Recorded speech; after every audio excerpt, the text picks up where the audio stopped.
Are you getting health care you don't need? Navigating the complexities of modern medicine. In an era of advanced medical technology and readily available healthcare services, the notion of receiving too much care might seem counterintuitive. After all, isn't more always better when it comes to our health? However, a growing body of evidence and expert opinion suggests that in certain situations, individuals can indeed receive medical interventions that offer little to no benefit, and in some cases, may even be harmful. This phenomenon, often referred to as overtreatment or overuse of healthcare, is a complex issue with significant implications for individual well-being and the sustainability of healthcare systems.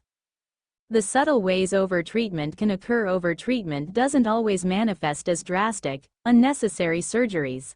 It often creeps in through more subtle avenues, becoming normalized within the fabric of routine medical practice.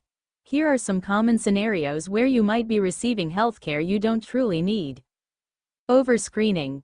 While screening tests are vital for early detection of certain diseases, performing them too frequently or on individuals at low risk can lead to false positives, unnecessary anxiety, and further invasive procedures. For instance, routine annual full-body scans for cancer in healthy individuals have not been shown to improve outcomes and expose patients to radiation.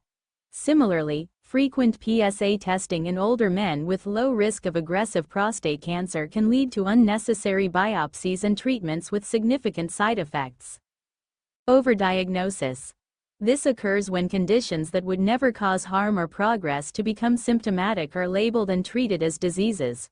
For example, identifying and treating minor thyroid nodules that pose no threat, or diagnosing prediabetes in individuals who are likely to revert to normal blood sugar levels with lifestyle changes alone, can lead to unnecessary medication and psychological burden. Overmedication. The prescription of medications for conditions that could be managed with lifestyle modifications or watchful waiting is a common form of overtreatment. This can include prescribing antibiotics for viral infections, long-term pain medications for chronic pain without addressing the underlying cause, or the use of multiple medications, polypharmacy, in older adults that can increase the risk of adverse drug interactions and falls. Unnecessary procedures. Certain medical procedures, while potentially beneficial in specific cases, are sometimes performed when less invasive or conservative approaches would be equally effective. This can include unnecessary imaging tests like CT scans for simple back pain, which expose patients to radiation and often lead to the discovery of incidental findings that trigger further unnecessary investigations and interventions. Aggressive end-of-life care. In some instances, patients with terminal illnesses may receive aggressive medical interventions in their final days or weeks that do not improve their quality of life and may even prolong suffering. A focus on comfort care and palliative approaches might be more appropriate in such situations. The driving forces behind overtreatment. Understanding why overtreatment occurs is crucial to addressing it. Several factors contribute to this complex issue. Financial incentives. In many healthcare systems, providers and hospitals are incentivized to perform more tests and procedures, as this directly translates to increased revenue. This fee-for-service model can inadvertently encourage the overuse of services, even when they are not strictly necessary. Fear of litigation. Healthcare providers often practice defensive medicine, ordering more tests and treatments than strictly indicated to protect themselves from potential malpractice lawsuits. A negative outcome, even if unavoidable, can lead to litigation, making providers risk-averse. Patient demand and expectations. Patients, often driven by anxiety or a desire for certainty, may request specific tests or treatments that are not medically necessary. Direct-to-consumer advertising of medications and procedures can also fuel these demands. Lack of time and communication. In busy clinical settings, providers may not have sufficient time to engage in detailed discussions with patients about the risks and benefits of different treatment options, potentially leading to the selection of more aggressive interventions than necessary. Clinical inertia. Conversely, once a diagnosis is made or a treatment is initiated, there can be a reluctance to de-escalate or discontinue it, even if it is no longer beneficial or necessary. The more is better mentality. As a society, we often equate more medical intervention with better care. This ingrained belief can make both patients and providers more inclined towards aggressive treatment approaches. Availability bias. The recent memory of a patient with a particular condition who benefited from aggressive treatment might lead a provider to apply the same approach to all similar patients, even if their individual circumstances differ. The potential harms of unnecessary healthcare. Receiving healthcare you don't need is not a benign event. It can lead to a range of negative consequences. Physical harm.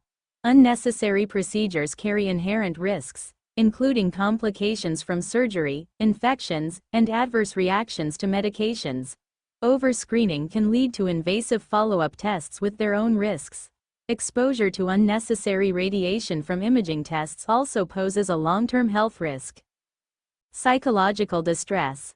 False positive test results can cause significant anxiety and emotional distress. 13 The burden of managing a disease that would never have caused problems can lead to worry and a diminished quality of life.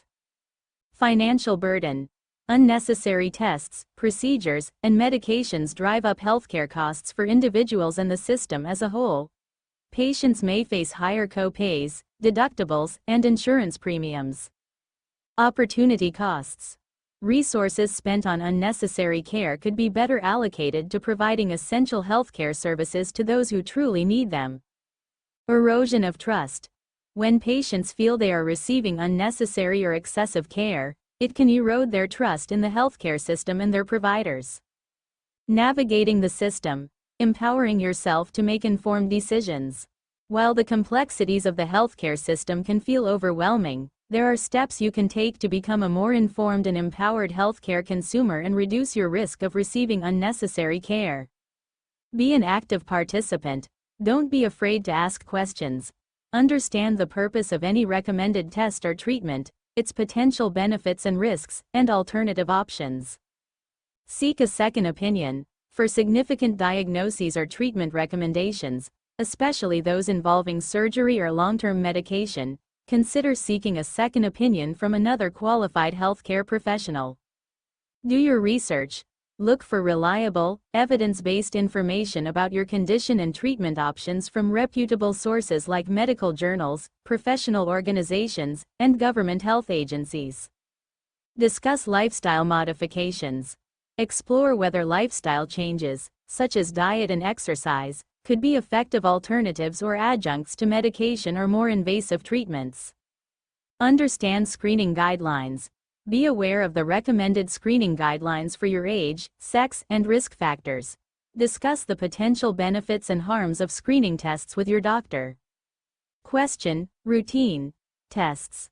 Just because a test is routinely ordered doesn't mean it's necessary for you. Ask your doctor why they are recommending it and what they hope to learn. Be wary of just in case medicine. Understand that medical decisions should be based on evidence and individual risk factors, not simply on the possibility of a future problem.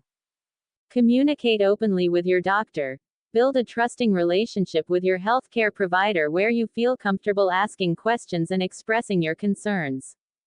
Consider choosing a primary care physician focused on value-based care. Some healthcare models prioritize quality of care and patient outcomes over the volume of services provided. Moving towards a more value-driven healthcare system.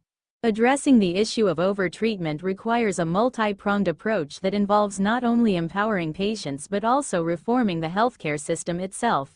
This includes shifting from fee-for-service to value-based care, realigning financial incentives to reward quality of care and patient outcomes rather than the quantity of services provided, developing and implementing evidence-based guidelines, ensuring that clinical practice is guided by the best available scientific evidence, promoting shared decision-making, encouraging open communication and collaboration between patients and providers in making healthcare choices, improving transparency, providing patients with clear and understandable information about the costs and benefits of different treatment options.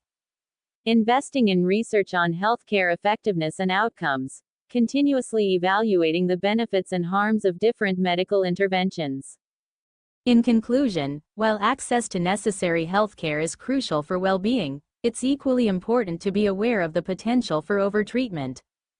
By becoming informed, asking questions, and actively participating in healthcare decisions, individuals can work with their providers to ensure they are receiving the right care at the right time, no more and no less.